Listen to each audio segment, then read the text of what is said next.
तो ये बड़ी तस्वीरें इस वक्त की दिल्ली से कार्यकारिणी की बैठक की शुरुआत हो जाएगी। उससे पहले पीएम का रोड शो होना है और उसके लिए वृहद तैयारियां कर ली गई हैं।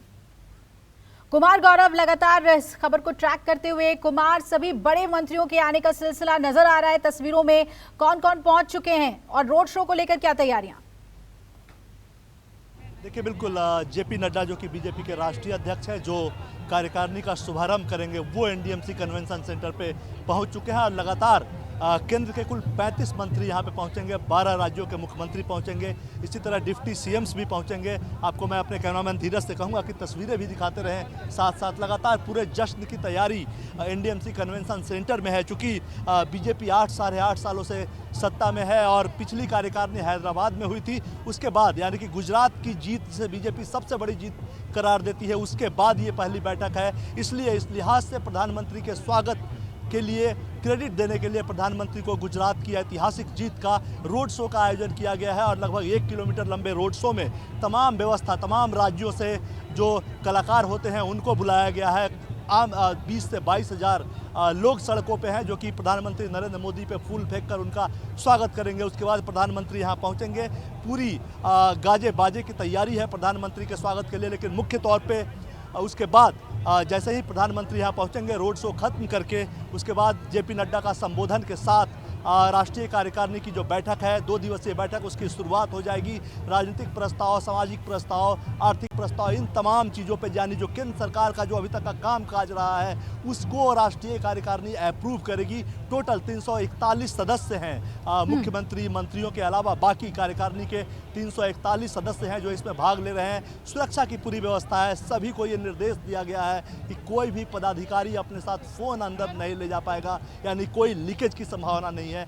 किसी का कोई स्टाफ भी अंदर नहीं जाएगा, यानी इस गेट के अंदर सिर्फ 341 लोग बैठक स्थल में अंदर होंगे जब जेपी नड्डा का संबोधन होगा। और उसके बाद पार्टी के 9 राज्यों की क्या तैयारियां हैं, किस लाइन पे वो आगे बढ़ेगी, चूंकि 9 में से 6 राज्यों में बीजेपी और उसके गठबंधन की सरकार है, 3 राज्यों में चुनौती है, उस पर मुख्य रूप से चर्चा होगी। साथ ही 2024 का लोकसभा चुनाव, मोटे तौर पर आज जो पार्टी पदाधिकारी की बैठक हुई थी उसमें 160 सीटों पर जो बीजेपी तय कर चुकी है कि ये कमज़ोर सीटें हैं, उस पर कैसे तेज़ी से आगे बढ़ रही है पार्टी और उसको लेकर आगे और क्या रणनीति होनी है। विस्तारक पार्टी नियुक्त करती है, हर विधानसभा में विस्तारक नियुक्त करेगी, लाखों की संख्या में विस्तारक नियुक्त होंगे लोकसभा चुनाव से पहले। उसके बाद तमाम मोर्चे के लोग घर घर जाएंगे, जैसे ओबीसी का गांव-गांव चलो, घर घर चलो कार्यक्रम है। इन तमाम चीज़ों का रोडमैप तैयार हो रहा है। साथ ही G20 जिसकी अध्यक्षता भारत को मिली है, उसमें प्रधानमंत्री ने सीधा निर्देश दिया था कि ये इसको लेकर ऐसे कार्यक्रम देश भर में हो, सरकारी कार्यक्रम के अलावा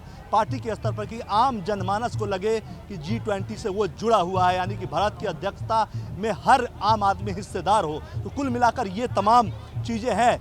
मोटे तौर पे अगर देखें तो 9 राज्यों का विधानसभा चुनाव और उसके अलावा 2024 का लोकसभा चुनाव, इसको लेकर पार्टी की एक मोटी तगड़ी रणनीति जो है वो सामने आ जाएगी कि किस लाइन पे आखिर उसे आगे चलना है, सरकार के विकास के काम को किस हद तक ले जाना है, आर्थिक व्यवस्था पे कितनी बात करनी है, धार्मिक मुद्दों पे कितनी बात करनी है। ऐसा मैं इसलिए कह रहा हूँ क्योंकि जो राष्ट्रीय कार्यकारिणी का थीम है वो सामने मैं आपको बताऊँ कि एक तरफ तमाम जो मोदी सरकार ने की है, स्टैचू ऑफ यूनिटी, स्वामी, उसके अलावा सुभाष चंद्र बोस की तस्वीर इंडिया गेट पे, उसके बाद मध्य प्रदेश में महाकाल कॉरिडोर, बनारस में कॉरिडोर एक तरफ है, यानी कि आस्था की भी प्रगति मोदी सरकार के नेतृत्व में हुई है, आस्था के केंद्रों का भी पुनरुद्धार हुआ है। दूसरी तरफ विकास की बात है, यहाँ वंदे भारत ट्रेन, तेजस, तमाम ब्रह्मोस मिसाइल, उसके बाद थल सेना के द्वारा, जल सेना के द्वारा इस्तेमाल किए जाने वाले शिप्स, इन सब चीज़ की को यहाँ पे दिखाया गया है। यानी कुल मिलाकर आस्था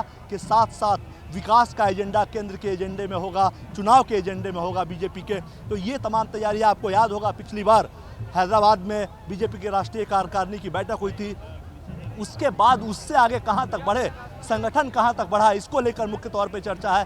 पसमानदा समाज को साथ जोड़ने का निर्देश प्रधानमंत्री ने पिछली बार की बैठक में दिया था और गुजरात के चुनाव परिणाम में ये दिखा कि मुस्लिम समुदाय के भी कुछ वोट बीजेपी को आए हैं, यानी बीजेपी उस दिशा में आगे चल रही है। आगे उस पर और कैसे प्रगति हो, कैसे, चूंकि बीजेपी का जो इस बार का लक्ष्य है 2024 में 50% वोट, यानी जितने वोट डाले जाएंगे उसका 50% वोट उसे हासिल करके रिकॉर्ड बनाना है। तो ये एक ये एक मुख्य चुनौती है और इसके इर्द गिर्द पूरी इस कार्यकारिणी की बैठक में रणनीति जो है घूमेगी।